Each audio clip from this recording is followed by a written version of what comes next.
Rachel, tell me if I'm too quiet. So basically it will be quite different talk to the previous one. I'm not going to show equations, so very few of them. I'm going to show animations, basically.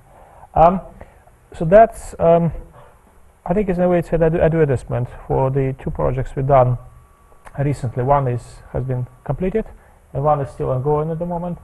And those two are related to the safety of the ships in the ice covered areas, and also to the safety and loads on the offshore structures.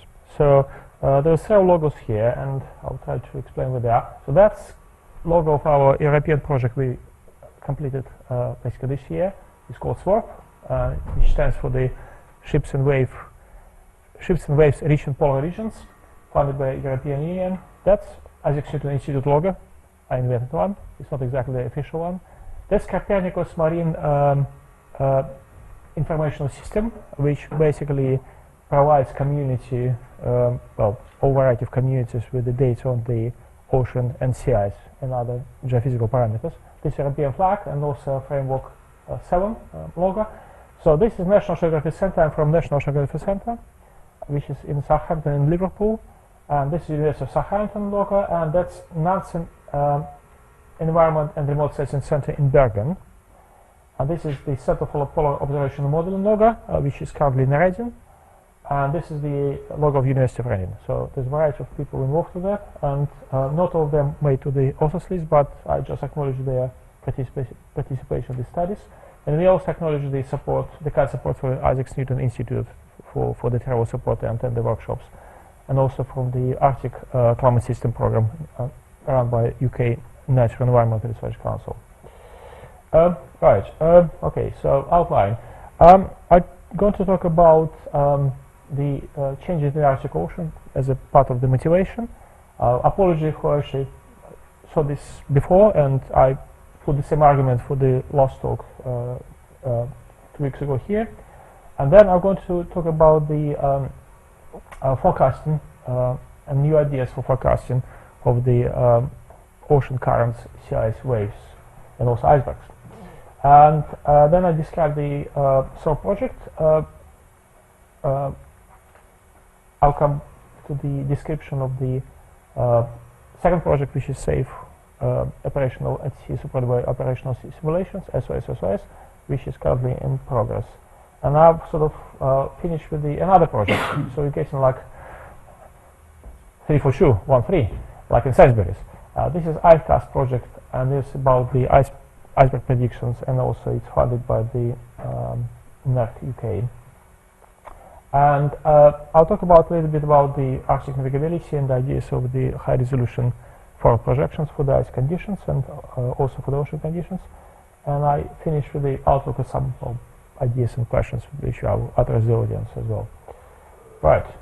So as a part of motivation, that came from the previous IPCC report, and basically shows that the Arctic Ocean or Arctic area warms much faster than the rest of the globe. So we could expect some significant climatic changes in the Arctic Ocean very soon. That's slightly dated. It's ice conditions which ends in 2015 rather than 2017, but nevertheless, the same things is happening now. So we have a retreat of the sea ice in summer, mostly from the Canadian and American part, basically. So this part became quite ice-free, and I'm going to focus on this why it's important as well. And the other slides I usually put to the talks when I talk about the Arctic and the ice and sea ice in the ocean Arctic for the climate conferences. So there's some kind of assumption the Arctic is quite remote, and that's some kind of vacation map which proves this idea. And the person called Eddie Carmack, who was a very famous Arctic researcher, to put slightly different projection and said, okay, look, if you look like that, Arctic is not remote anymore, basically, right? So you have a shortest route or shortest connection between Europe, for example, and the Far East. That's matter of geography, basically. So that's some kind of another motivation, because there's quite a lot of speculations, ideas about the commercial exploitation of the Arctic Ocean, including the navigation through the Arctic. Right, and I'm going to talk a little bit about the Northern Sea route, which is this yellow line, and that's also was part of the motivation, because quite recently there's ideas and discussion whether this route could be used for the international commercial shipping. So the other routes which are marked here are the Northwest Passage, which starts from, well, depends where you're going from Canada to Bering Strait in Pacific or vice versa, Arctic Bridge between Canada and Europe, and also the so-called North Pole route, which basically crosses the Arctic at the North Pole. So, right, North Sea route. These are statistics I pick up from the information office of the North Sea route. We basically show some kind of dynamics of the cargo along this passage. So the history of North Sea route starts around 1920s. People start moving goods around Siberian coast, and it reached some kind of peak in 1987. Then there was a collapse, and then there was some kind of picking up, and there's increase. I think the maximum increase in 2013, I believe so. And then people became very enthusiastic about, let's say, look, okay, things are moving forward and a lot of commercial activity there. And then in 2014 there's another drop, basically. So whether this will be commercially valuable road is still a question mark. But nevertheless, there's a quite substantial number of ships actually sailing there at the moment, or not right now, but in summer. So they need different kind of informational support. They need to understand the risks, and insurance companies need to understand the risks as well. So that's another motivation to look at the what they can do for this for the industry, basically. And this is the figures for the Northwest Passage, which shows again some kind of increase in the activity. But if you compare to the North Sea route, they're sort of reasonably small. It's only start picking up around a number of 30 voyages basically per year. So it's not commercially valuable at the moment. Right, so I was talking about the retreat of the sea ice from the Western Arctic, basically, and that's one of the reasons why it's important, because practically what is happening, it seems to be that we're getting much more wave activity in this area. So waves in this area, specifically Chukchi Sea, Beaufort Sea, are becoming higher, and the occurrences of the extreme waves is also increasing significantly. And general trend in the mean significant wave heights is about 30% per 3 decades, so about 10% per decade roughly, which is quite substantial. So the right slides show the projection, which we're getting from one of these 100 center projection using the RCP 8.5 scenario, which means quite strong change in the air temperatures. And you can see from the scales the waves in the ice might become 50 to 80% higher around 2090, basically, which is probably a bit far away. Now, next thing we'll hopefully see will be animation. We'll show the just ice conditions in this area, which I'm pointing at the moment in the Beaufort Sea. So hopefully it works. Yeah. And that's thanks to Stephen Oakley. This animation has been shown 2 weeks ago at his talk, and he kindly gave us this to me. So, and that's basically what it is. So if you expect pack ice in this area, you could find it, but that's probably be in winter. So summer sea ice there looks like that, basically, which means the way how we assess the risk associated with this is quite different. So you're getting more like waves type environment than the ice type environment.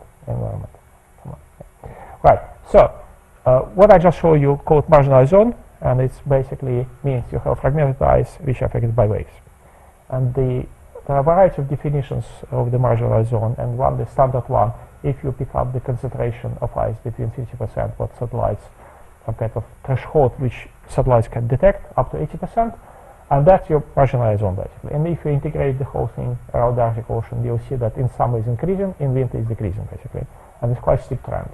So if you sort of follow this trend and like this, so I just replotted the same plot from the satellites over here, and that's projection we are running, and you can see that they're sort of matching more or less what satellites tell us. So the bottom line is the fragmented ice area is going to increase in summer quite substantially, and then there will be some kind of sharp increase around 2040. That's what the projection says. So as a consequence of that, Arctic might become marginalized or if you put this some kind of term for that. So most of the sea ice in the Arctic Ocean in summer might be fragmented and broken and affected by waves and winds, basically. Right. So the other part of the motivation to look at the sea ice is the information typically provided for the navigational purposes. It's called the egg code because it has an egg, basically.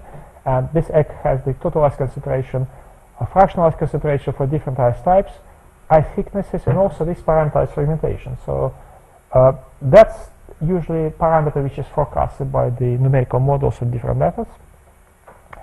That's parameter also forecasted by the numerical models, and also CT ice concentration and thicknesses can be observed by satellites in principle. So that parameter at the moment are not predicted very well. So there are some palette forecasts which allow to get this parameter out, and it's really notoriously difficult to get it from satellite in real time. So there's a very few satellite information on the ice fragmentation, ice, basically flow sizes in the Arctic and Southern Ocean as well. Right, so that was basically motivation for the project we just finished last year. And the project is actually called SWARP, Ships and Waves Reaching Polar Regions. There's extra entry, unfortunately. Basically what this project tried to do, it was part of the Global Marine Environmental Security Services run by European Union, and it's tried to bridge the information between the open ocean, where we have reasonably decent forecasts, and also there's a quite number of satellite observations and general observations you could use to predict conditions in the open ocean, and also in the central pack ice, where we have information on the pack ice on thicknesses, concentration, other parameters, in principle from wind models and satellites. So, and we don't have this information for the area in between, which is called marginal zone, and the project sort of tried to bridge this gap, basically. So the way how we approached it was, okay, right, we developed the basically forecasting system and try to predict either real time or some kind of post factum the conditions in the marginal zone. And we use atmospheric forcing either from the atmospheric models or atmospheric analysis or forecasting of the atmospheric conditions. And we use the also sea ice models, ocean models, and wave models. They combine them together, and we produce basically palette forecasts for the GMS services. And all this was validated by the satellite, mostly synthetic aperture radar imagery, just to see that the models are performing correctly, or sometimes they nudge the model integrations, basically. So the main goal of the project was to develop this yellow guy over here, because most of the stuff was actually there, more or less in place, but this stuff was actually missing here. Right, and the general configuration, which sort of as a project partners come up with, is basically some kind of nested approach to the forecasting. So there's a global model which you run in the forecasting regime or some kind of handcast regime, and there's an insert of the high resolution model for the Arctic Ocean and also for some areas like Barents and Kara Sea, Farm Strait, and so on. And if you use the nested models, you go into high and high resolution. Now, hopefully this works. Right, motivation about the high resolution. So I decided to put the slide comparing different resolutions for different IPCC type simulations. So that's basically the previous one, which was R5 and published 2013. So most of the models involved in this analysis were about 35 to 100 kilometer resolution. And if you look at the magnitude of this is the surface ocean velocity magnitude. The white shows fast currents, the blue shows slow currents. You can see that most of the currents are quite sluggish and very dispersed. If you increase the resolution, which is middle panel here, to the 11 roughly to 20 kilometers, you can see some kind of structure emerging in the ocean circulation. So you see more eddies, more boundary currents, more jets. And if you go even higher to several kilometer resolution, you can see the increase of this phase of these features. And one of the interesting things, if you compare the max velocities between different resolutions, you're getting much higher max velocities in the high resolution simulations, which is, we know, it's true. Now, hopefully it works, this one. I'll do that.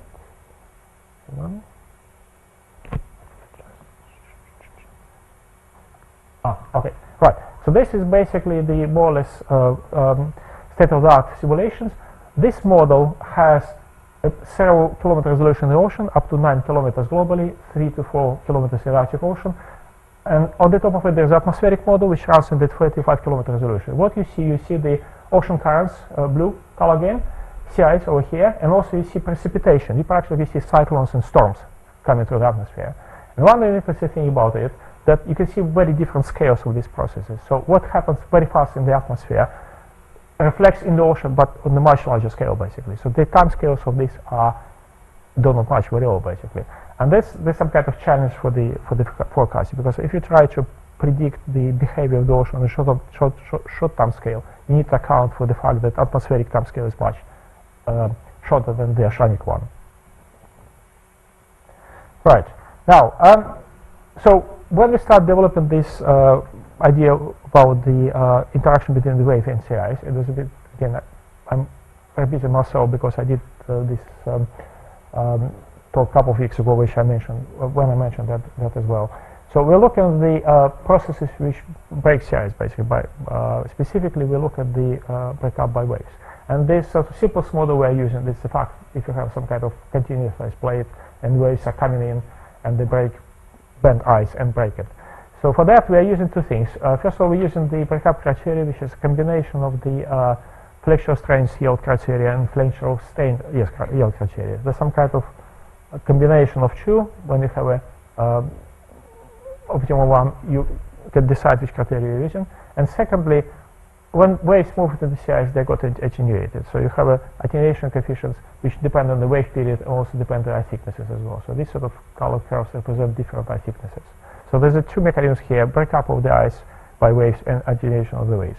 So as a result, what we produce the attenuated wave field, which should be on the right, sorry, and then produce also the fragmentation, the sizes, mean caliper of the ice flows as well. So this is a specific example of the quarter-degree model simulations, which is about 14 kilometers in the Arctic Ocean, and this 2000 Marsh Sound, basically. So you can see that there's a quite substantial attenuation of the waves in the ice age, and also breakup of the ice, which is very localized, this is basically MRZ I mentioned before. And it's very well pronounced if you look at the zoom in the Greenland Sea, for example, in Barents Sea, and this is the Odin feature, which we know exists there. Right. To validate the model results, we're using satellites, and usually either ice charts or direct SAR satellite comparison. And this slide basically shows how difficult it is, because that's one of the best comparison, really. So you can see the model results in red and ice charts in green, basically.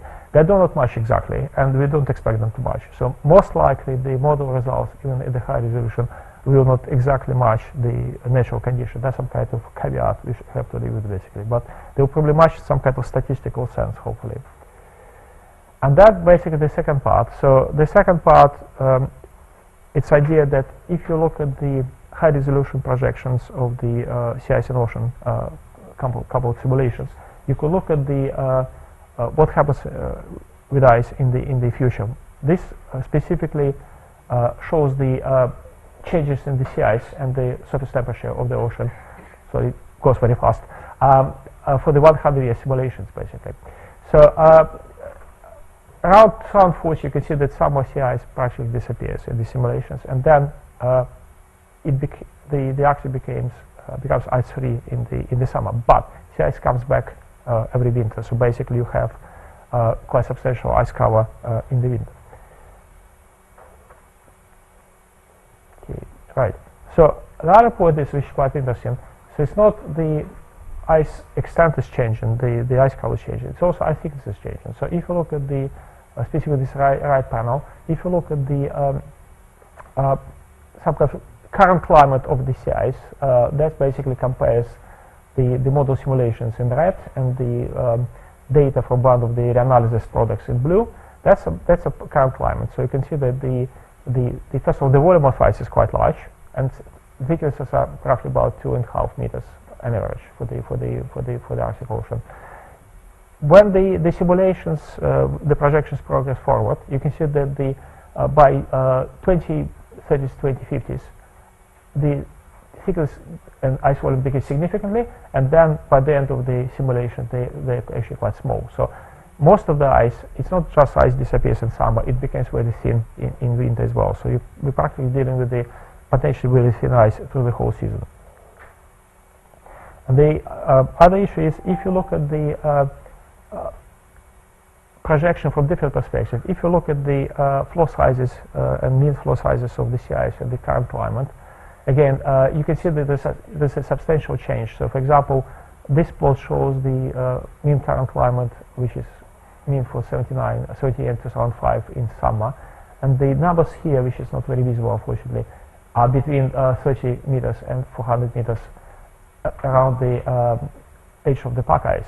So if you move forward in the future, 2030s basically, most of the Arctic is covered with the very fragmented sea ice. So the bottom line, what we can learn from this projection, that ice becomes quite thin generally.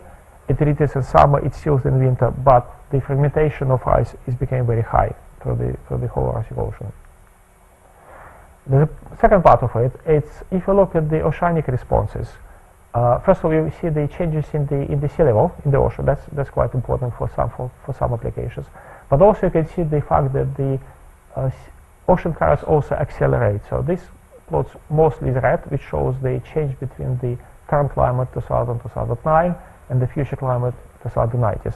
So there's acceleration of the ocean currents, practically doubling of the speed of the ocean circulation basically, which is quite important, and for the different applications as well. We can use these projections to look at the potentially how navigable the Arctic routes could be in the future.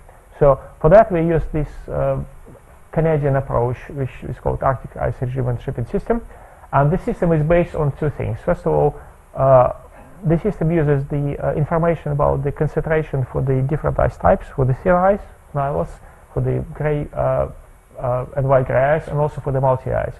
And each of these ice categories is associated with the ice multipliers. So basically, there's a table which is derived from empirical experiments. Basically, first of all, on different types of the sea ice, which is listed here, and they are related to the ice thicknesses.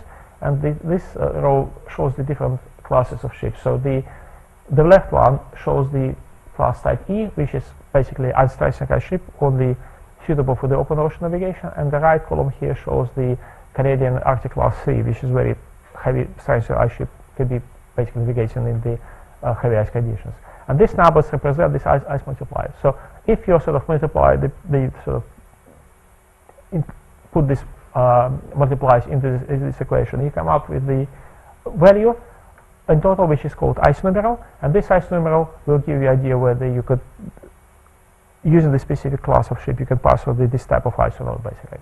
Now, there's a caveat clearly, because this system only uses ice thicknesses and concentration. It doesn't tell you anything about the ice drift, doesn't tell you anything about the convergence or ice pressure, basically. So, but if you apply this very sort of basic approach, you can compare it to, for example, to fields, which is September 2020, September 2040, and you can see that basically there's a change between the sailing times between these two periods.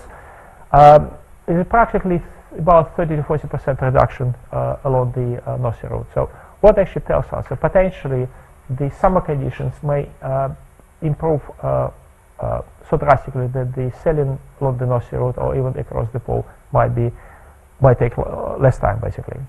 Now, so the second part of the talk is about the project called Safe Operation at Sea, supported by operational simulations. And the project is still ongoing, but it's focused on the idea that we try to use the environmental information from the models to look at the forces on the structures. This is not only specifically about the sea ice covered area. This altogether is also for the ice-free areas as well. So looking at the impacts of the currents and waves and tidal currents on the structures.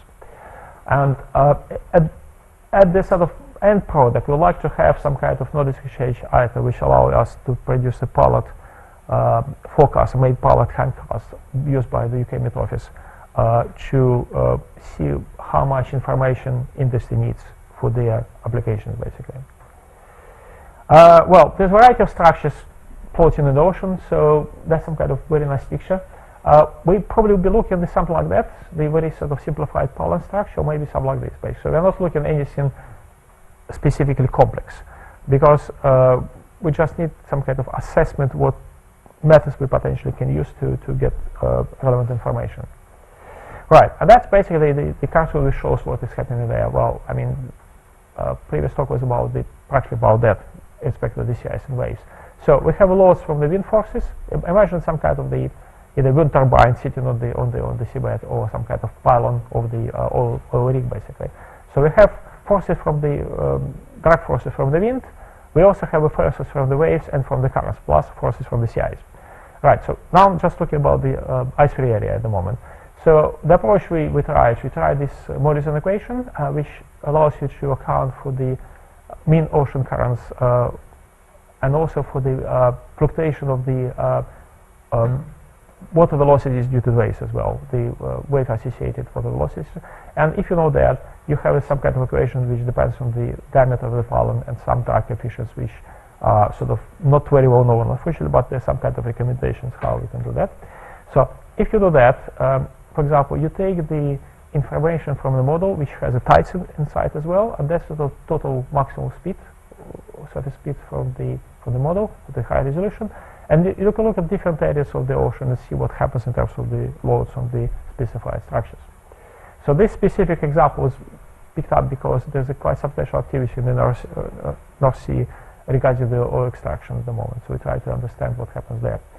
And that's activity for the model, and the model has a resolution about 7 kilometers, so it's not very high resolution. We have a version at the moment which is 3.5 kilometers, and there's a plans to have a model which is about 800 meters resolution and horizontal. And so this plots show the time series for this specific area, just indicated for the whole area. And first of all, there you can see the three things here. Well, there's a wave associated load, there's a current associated load, there's also total load which is in red.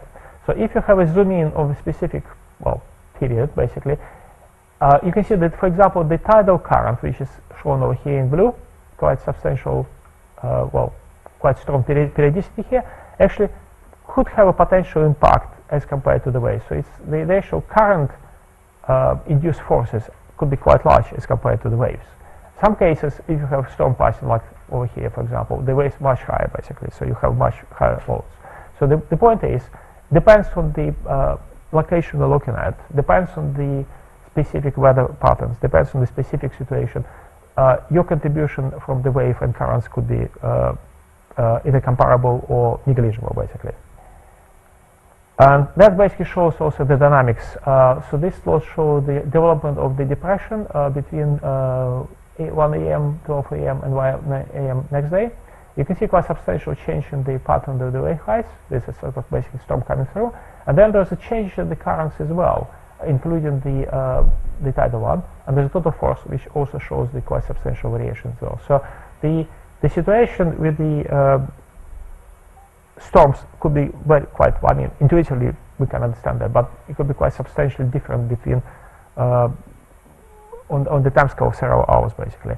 And that motivated us to use the very high resolution output. Practically for this we're using either hourly or high resolution output for the information of the ocean currents and tides and waves. Right, sea ice part. So basically, if you follow the same idea of the Morrison equation, you can also look at the mean ice velocities and also on the pulsation of the ice drift. And then again, granular temperature is a bit unfortunate because people usually think it's a real temperature. No, it's not. It's actually kinetic energy of the ice drift. In a sense, it's similar to the kinetic theory of the gases, basically. And then there's another approach which can be used, which have actually started doing this, but that's one thing which probably we like to discuss to do it in the future. It's an approach used by TIMCA on the interaction between the pack ice and the fixed structures as well. Some kind of probabilistic approach they used to do that.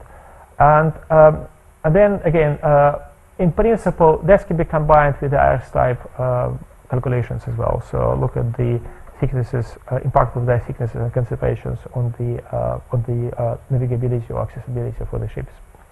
Right. So ground temperature. So basically, the idea is if you have a marginal zone, you saw in the animation, there's the ice cover it's composed of the very small flows which move around, and there's a potentially differential motion of the ice flows against each other, and we call it granular temperature.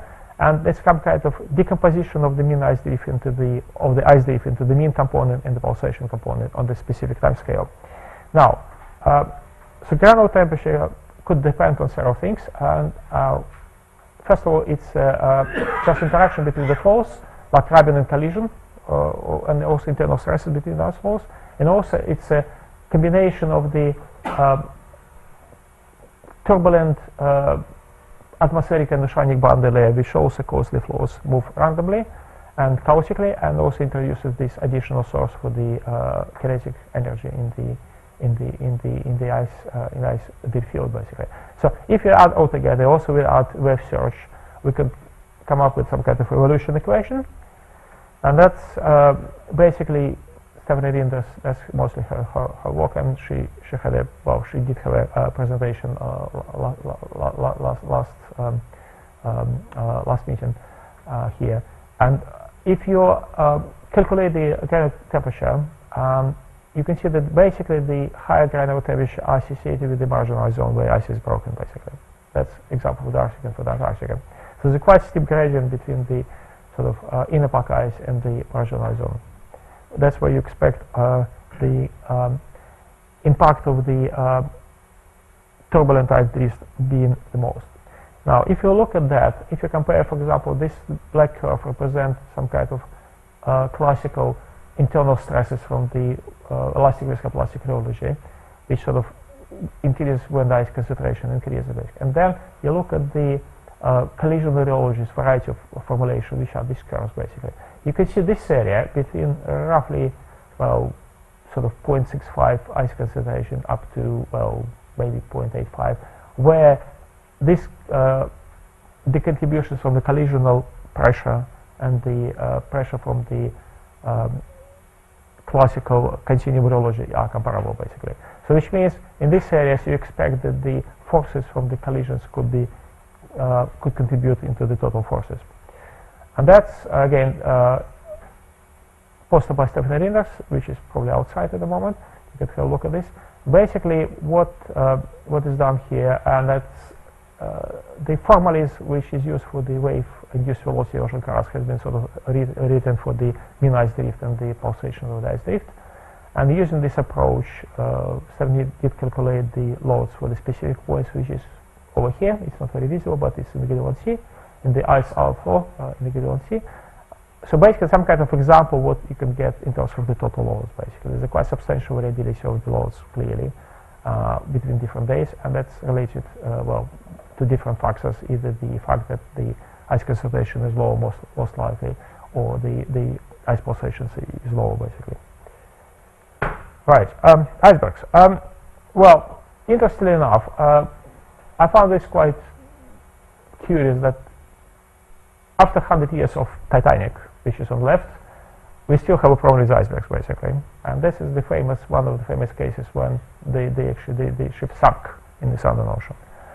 And the variety of reasons why it happened, and some people actually know better than I why it happened, but my understanding is basically they hit one of the small bits of the iceberg, basically, and iceberg bits are much stronger than sea ice, and sort of they miscalculated that, basically. There's a lot of things going on at the same time, but the fact is it's there, yes. 100 years after Titanic, we still have a problem with icebergs, basically. Right. Okay, so what we can do about it? Well, we currently running test forecasts with UK Met Office to look at the number of icebergs, basically, at the moment. That specific cases show the Great Banks area and Southern Labrador Sea, and left column show the top row show the observed simulations, observed data from for 2013-2014, and the bottom row shows the simulated iceberg concentration, basically. So the current approach allows you to predict the number of icebergs of the specific sizes in the different areas of the ocean, which is useful. And this approach practically uses the full dynamics of the icebergs, including the forces imposed by the atmosphere and ocean as well, and also ice icebergs melting, which allows you to redistribute size for the icebergs. So these sort of approaches there. Clearly, you can see that some of the ES model doesn't capture the situation, some of the ES model does capture situations more or less. And the one thing is that it's quite difficult to predict trajectory of the specific icebergs. It's possible to do that, but it's mostly a statistical process. I don't think there's quite good skills in the models at the moment to predict that. But that's part of the story. So basically, we incorporating this currently in the forecasting system, some kind of test forecasting system within mid-office. Right. I covered several subjects. Bit of time. I discussed the new state of the sea ice and ocean in the Arctic, and which seems to be emerging, and which poses new challenges. I discussed several ideas which could be incorporated or started to be incorporated in the monitoring system and the forecasting systems. I also discussed the fragmentation of the ice and the waves, impact of the waves.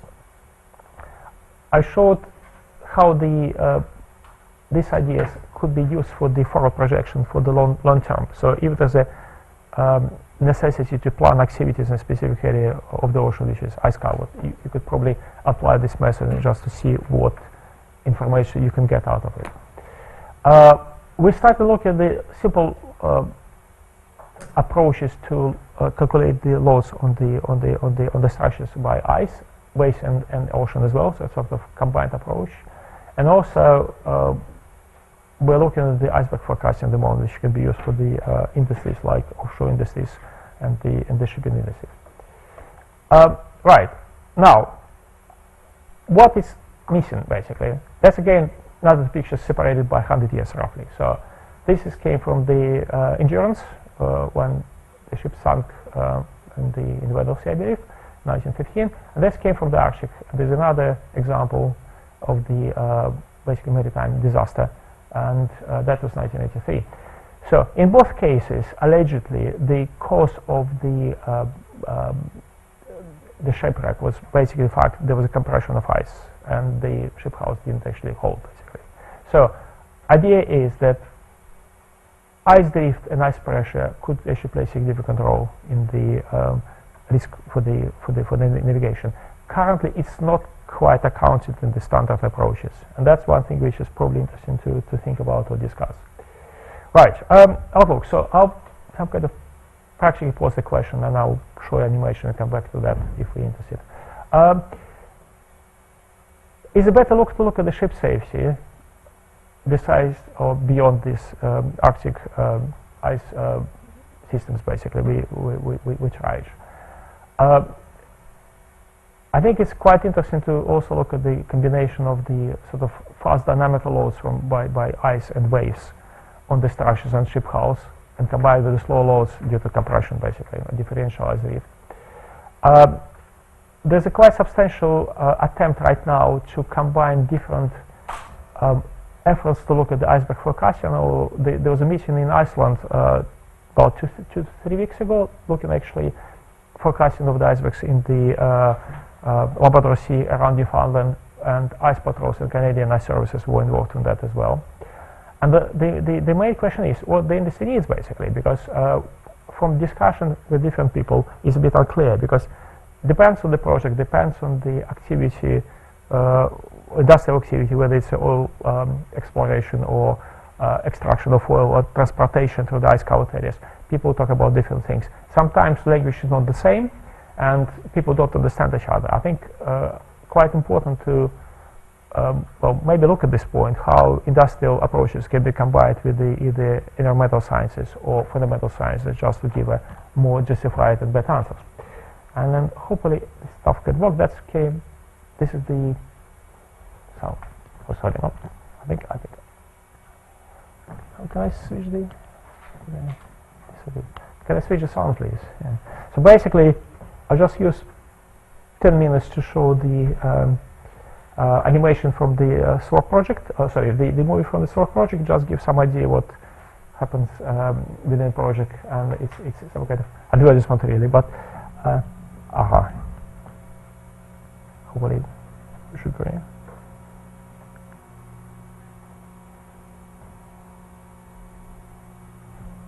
No, still not known, sorry.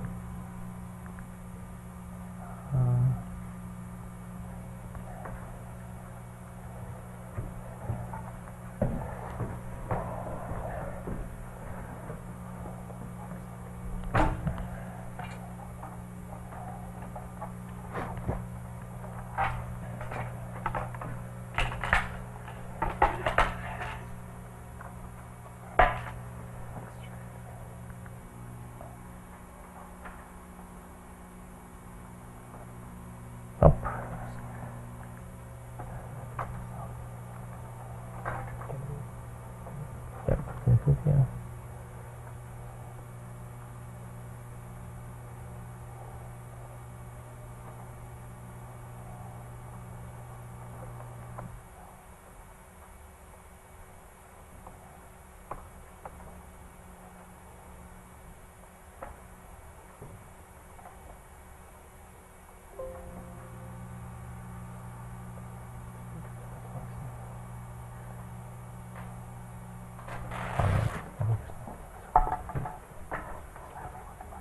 So.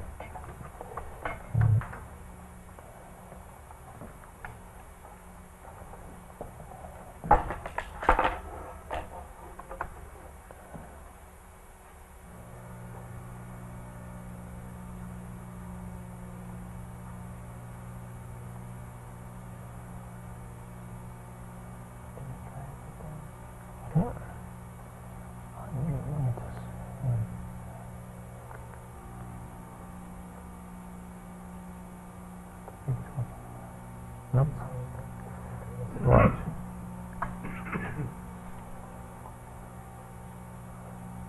So it's oh yeah.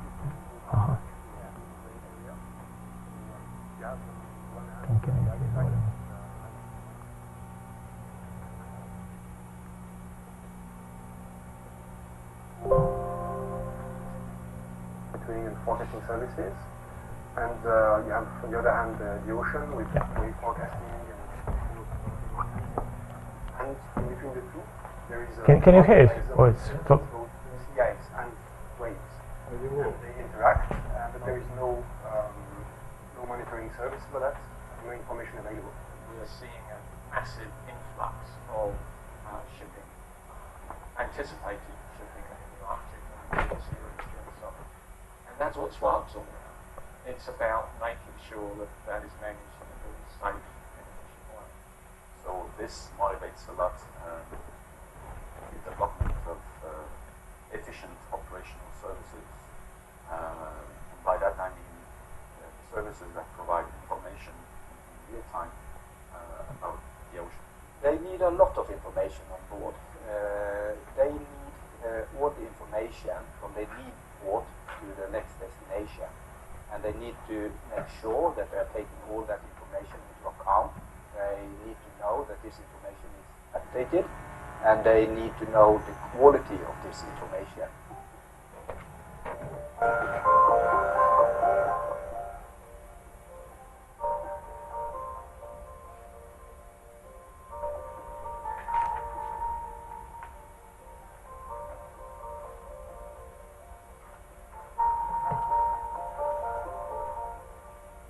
One big aspect of wave-ice interactions is that waves are abrasion units, so they control the flow size distribution.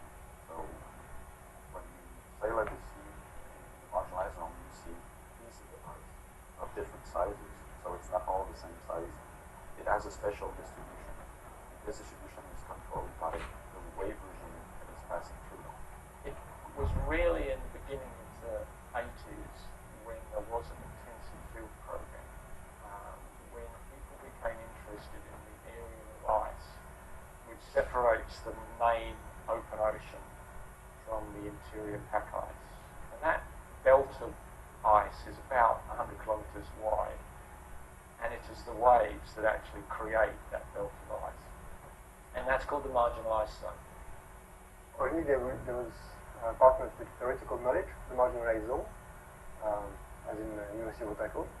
And this knowledge was available since the 70s, but it was missing the technical capability to implement it for operational use.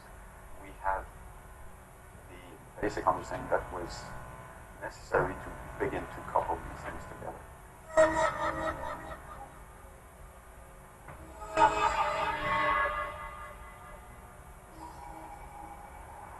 So then we have found partners in remote sensing, doing excellent remote sensing, and they had an opportunity with the new Sentinel missions that give better coverage of the Arctic.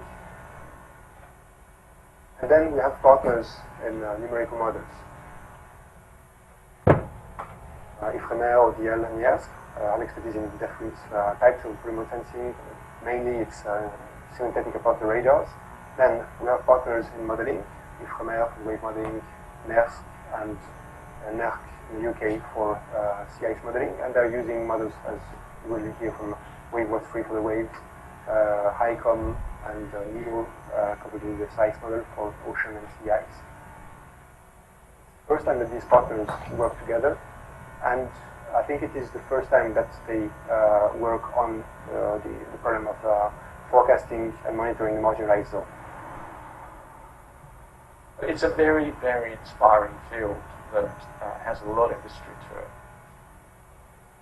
200 years before I went to Cambridge, sealers and whalers would take their boats and ships inside the ice cover to protect themselves from waves. Shackleton, in his famous book about the 1914-1917 expedition, in his book called South, described a situation on Elephant Island where the waves were very, very intense, very large waves running towards a bay where they camped. And he describes how the ice damped out the wave energy so that it's protected the people on the shore. Had the ice not been there, they would probably have been killed. Waves are essential to understand what is going on. They are just controlling the morphology of the ice, and then this morphology combined with different forcings from the atmosphere, currents, and internal diffraction of the ice, they drive how the marginalized zone behaves. The wave model and the sea ice model exchange information, they interact with each other. So the wave model will break the ice into smaller flows, and the breaking of the flows will change the dynamical and as well the thermodynamical properties of the sea ice. So the sea ice model will advect the ice flows, will also melt them or freeze them, and then it will provide the flow size distribution information back to the wave model to calculate the attenuation. One important and crucial variable that we are interested in is the flow size distribution. And this, when you look from satellites, is something that you can see when flows are really large, when they cover a lot of these small pixels. But when the flows are too small, then what you see is something more blurry. So I'm interested in characterizing images that we have, the synthetic aperture radar images, and to extract information about where is the marginalized zone and what form it has and how it evolves over seasons.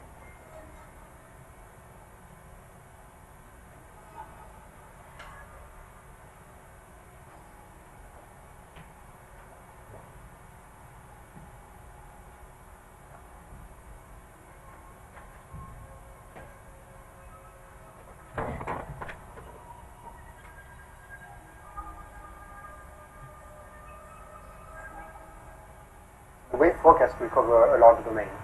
They used to stop at some distance from the ice edge, and with this configuration, it will be able to provide wave information into the sea ice. In a climate perspective, when you add that to the story, then you have an immense territory that was never or very difficultly accessible, that now opens up to navigation, to tourism, and to exploitation of natural resources, and fishing areas. New fishing areas are also opening up. The challenge is the weather conditions. So even if we see global heating now, we will have ice in 10 years' time. The winter and the wave will be tough. We will have icing on the vessels. We will probably have polar low coming up even more frequent. So I expect that we will have a lot of commercial vessels sailing the Northern Sea route. We see the trend today, that will increase. But they will need far better forecasts than we have today. There is already new products coming from remote sensing. We've seen synthetic aperture radar images that can show waves into the sea ice, and they make these patterns, what they call the Chinese noodles patterns, and that's a novelty. So from there we can use the amplitude attenuation of the waves in the sea ice, and SWAP will also provide new models that couple the effect of waves in sea ice in an operational setting. So from there will be new services that will give, at the very least, an indication of when the waves will break the sea ice and possibly how much ice is broken. And it will indicate which flow size you may expect in the margin of the sea ice. And this margin will actually be more mobile. It will move differently than the ice patch. The information will enter different services, different levels. You will have European services, like the Copernicus services for Arctic forecasting, for example. There will be national services, like the wave forecasting at IFRAMER, and private services at ODL, that provides remote sensing products. These services are completely free and open. And the intention is that these services will stimulate other private services this time that can feed on new data. We have one example of such a private provider with NAVTOR that can prepare targeted information for ship captains that want to go in the marginalized zone. NAVTOR, we were established only 5 years ago, in 2011, and the aim at that time was to supply the maritime industry with navigational aids. We are really depending on the best possible wave forecast.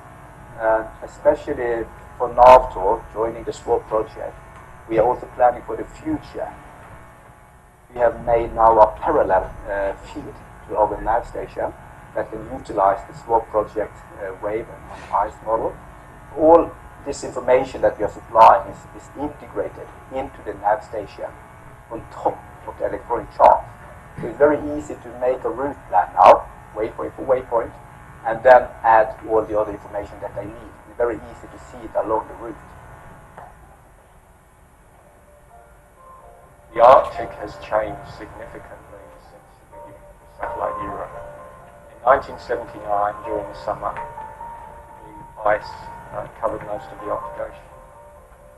In 2012, the ice cover in September was about 55% less than it was in 1979. And it looked completely different. It looked like the margin ice zone.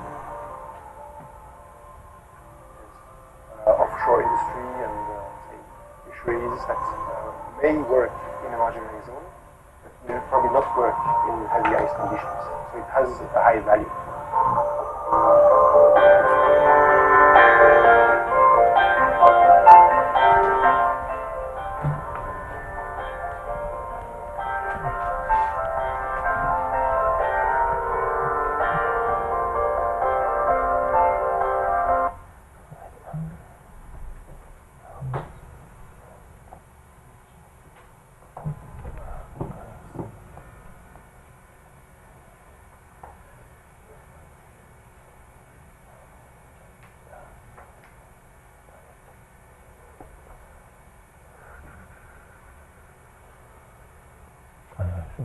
Anyway, so yeah, I think that's it basically, and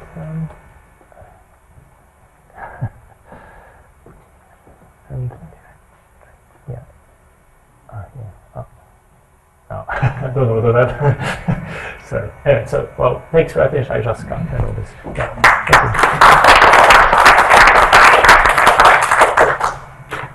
Thank you very much, Yevgeny. We have a few minutes for questions. I didn't quite hear you when you described what I thought you were saying something about the background of the air system. I thought I heard you say that it was based on, Okay, you mean the... you say it was based on the ice numerals. Yeah, yeah. What did you, Right, okay, so basically, it's a semi-empirical I approach. know what it is, I just Yeah. wonder, Right. you said it was based on something, and I think I That's disagree. ice but numerals, can you- yes, and multipliers, yeah. Okay, so, probably...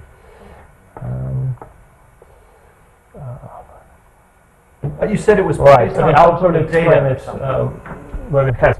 So basically, you have empirical coefficients in your equation. So you calculate overall ice numeral, which tells you where you can actually sail. in a specific point. Yevgeny, Claude has been creating the system, so don't Okay. explain it back to Okay, right. So, I know what it is, you seem to imply that there was something more underneath it than there Okay. really is. right, okay, I see. Were you thinking that it was Okay. based on either experiments or physical data or measurements or Okay. something? Is that what you're thinking? Right. So my main point is the system, the empirical system, is basically based on some statistics from the previous climate. No. You disagree with this?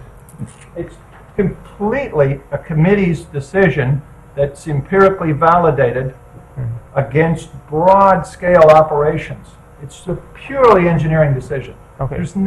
There's been talk about some science underlying it, and in fact, it's remarkably practical. Okay.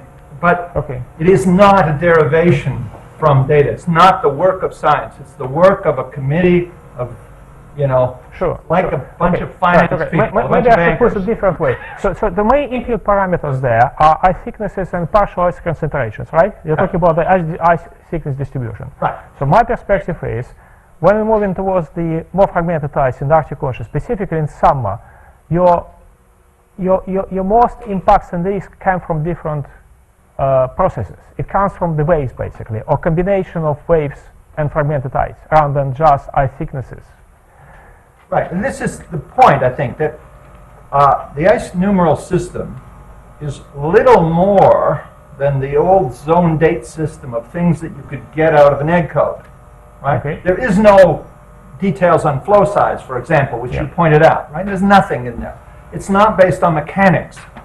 It's purely based on a very, very rough, high-level system that a sailor could use, Sure. right? And it's not bad, but it's a long way from physics, Right. Okay. So It's a weighted average, okay.